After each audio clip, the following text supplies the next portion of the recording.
오늘 우리가 좀 깊이 파헤쳐볼 인물은요. 구글 딥마인드의 창립자이자 CEO 데미스 하사비스입니다. 네, 데미스 하사비스. 저희가 받은 자료 데미스 하사비스 AI 혁신가의 여정 이걸 바탕으로 이분의 정말 놀랍도록 다채로운 경력을 한번 따라가 보려고 해요. 좋습니다. 뭐랄까 체스 신동으로 시작해서 게임 개발자, 또 뇌과학자, 그리고 결국엔 인공지능 분야에서 세계적인 혁신가, 심지어 노벨상까지 정말 대단한 여정이죠. 네, 맞습니다. 이 데미스 하사비스는 그냥 뛰어난 개발자 이걸 넘어서서요.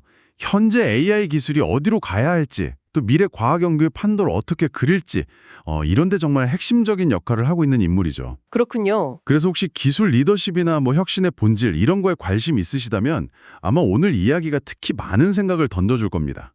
이분의 좀 남다른 경로가 어떻게 AI 발전이라는 이 거대한 흐름에 기여했는지 그 의미를 좀 짚어보겠습니다. 네, 이야기는 1970년 런던에서 시작하는데요. 4살 때 체스를 배웠는데 단 2주 만에 어른들이 이겼다고 하니까요. 2주 만에요? 와. 네, 시작부터가 정말 남달랐던 거죠. 5살에는 영국 8세 이하 체스 대회 우승, 또 13살에는 체스 마스터. 이게 세계 유소년 랭킹 2위까지 올랐다고 합니다. 이야, 진짜 천재성이네요. 그렇죠. 근데 이게 단순히 게임을 잘했다. 이걸 넘어서는 것 같아요. 어린 나이부터 벌써 복잡한 상황 속에서 어떤 패턴을 읽고 가장 좋은 수를 찾아내는 그런 전략적인 사고 능력이 탁월하다 이걸 보여주는 거죠. 네. 그리고 더 흥미로운 점은요. 8살 때 체스 상금으로 컴퓨터를 사서 프로그램으로 혼자 공부했대요. 아, 정말요? 네. 그리고 11살에는 이미 인간이랑 컴퓨터가 체스 대결하는 게임을 만들었다는 겁니다. 와, 11살이에요. 그렇죠. 일찌감치 이분의 관심사가 지능이란 게 뭘까? 어떻게 구현할까? 여기에 딱 모아지고 있었던 거죠. 아, 그 관심이 자연스럽게 게임 개발로 이어진 거군요. 네, 맞아요. 15살에 고등학교를 조기 졸업하고 대학 대신에 게임명가 불프로그에 바로 입사했고요. 네, 불프로그. 그리고 17살에는 그 유명한 시뮬레이션 게임 테마파크 있잖아요. 아, 테마파크. 네네. 네, 1994년작인데 이걸 공동 개발하면서 아주 핵심적인 역할을 했고 주목받기 시작했죠. 그렇죠. 17살에. 이후에는 1998년에 직접 엘릭서 스튜디오라는 회사를 설립해서 리퍼블릭, 더 레볼루션이나 이블 지니어스 같은 게임들을 선보였는데 이때 특히 그 게임 속 AI 캐릭터들, NPC라고 하죠? 네, NPC. 이 NPC들이 굉장히 복잡하게 상호작용하는 걸 구현해서 기술력을 인정받았다고 하더라고요. 이게 사실 게임 개발이라는 게 가상세계 안에서 복잡한 규칙이나 상호작용을 설계하고 또 지능적인 행동 패턴을 만들어내는 어떻게 보면 귀중한 실험의 장이었던 거죠. 그렇겠네요. 근데 이분은 2005년에 게임이라는 틀 안에서는 혁신의 좀 한계를 느꼈던 것 같아요. 그래서 더 근본적인 질문, 그러니까 지능이란 도대체 무엇인가?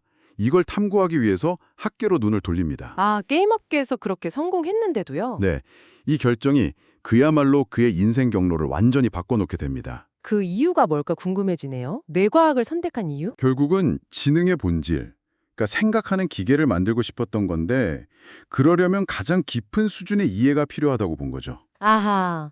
그래서 UCL에서 인지신경과학 박사과정을 밟으면서 인간이 기억을 떠올리는 과정이랑 미래를 상상하는 과정 있잖아요. 네네. 이게 뇌의 같은 영역, 해마라는 영역을 활용한다는 아주 놀라운 사실을 밝혀냅니다. 기억과 상상의 같은 곳에서요? 네. 이 통찰, 그러니까 뇌가 과거 경험, 즉 기억을 바탕으로 미래의 가능성, 상상을 시뮬레이션 한다는 점. 이게 나중에 강화학습 AI 에이전트가 가능한 미래 행동의 결과를 예측하고 최선의 경로를 계획하는 방식에 직접적인 영감을 주게 된 거죠. 와, 뇌가 작동하는 방식에서 AI 개발의 실마리를 딱 찾은 거네요. 그렇죠. 바로 그거죠. 그래서 2010년 신경과학자인 쉐인 레그, 그리고 나중에 인플렉션 AI를 창업하는 무스타파 술레이만과 함께 딥마인드를 설립했군요. 네, 맞습니다. 목표는 역시 뇌처럼 스스로 학습하는 범용 인공지능 AGI 개발이었고요. 그렇죠. 그리고 2014년에 구글에 인수되는데 금액이 약 6천억 원. 어마어마했죠. 이때부터 이 분의 비전이 정말 본격적으로 날개를 달게 되는 거고요.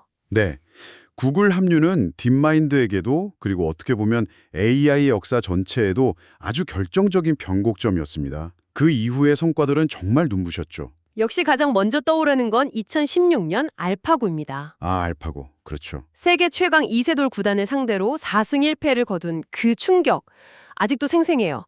이후에 커제 구단까지 꺾으면서 이제 복잡한 전략 게임에서도 AI가 인간 최고수를 넘어설 수 있구나. 이걸 전 세계에 그냥 각인시켜 버렸죠. 맞아요. 정말 센세이션이었죠. 하지만 이분의 야심은 여기서 멈추지 않았던 것 같아요. 2021년에 공개된 알파폴드는 또 다른 차원의 혁신이었어요. 네, 맞습니다. 알파폴드.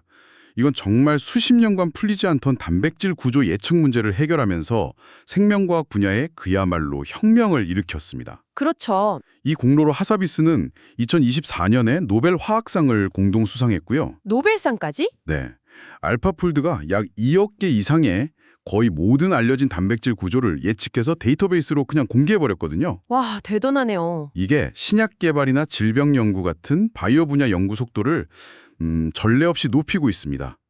어떻게 보면 AI로 활용해서 인류의 과학적 발견 자체를 가속화하겠다.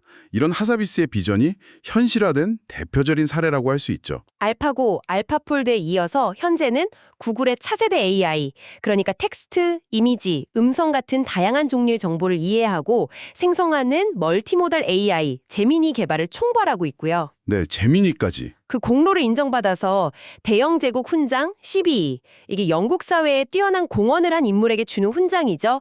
그리고 영국 기사자기, 노벨상까지 받았으니 명실상부 현시대 최고의 과학기술 리더 중 한 명이라고 할 수 있겠습니다. 그렇죠. 물론 2017년에 영국 국민보건서비스 NHS와의 환자 데이터 공유 관련해서 개인정보 보호 논란이 좀 있긴 했었죠. 네, 그런 이슈도 있었습니다. 사실 기술 발전에는 늘 이런 윤리적, 사회적 책임에 대한 질문이 따라붙기 마련이죠. 맞아요. 하사비스 본인도 AI를 인간 지능을 좀 도와주는, 증강시키는 조수로 봐야 한다.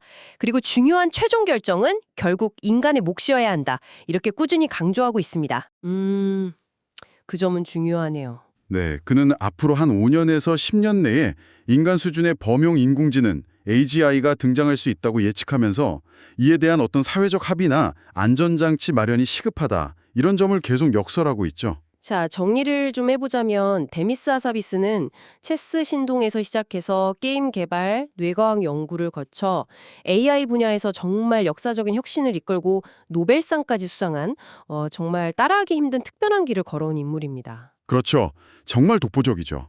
월드와이드 웹의 창시자 팀 버너스리 경이 그를 두고 현존하는 가장 똑똑한 인물 중 하나라고 평가했다는데 이게 전혀 무리가 아닌 것 같아요. 네, 그 평가가 딱 맞는 것 같습니다. 하사비스 같은 이런 선구자들이 만들어가는 AI 기술은 의심할 여지 없이 우리 삶, 그리고 사회, 과학 연구 방식을 아주 근본적으로 바꿔놓을 겁니다. 네. 여기서 우리가 스스로에게 한번 던져볼 질문은 이거인 것 같아요.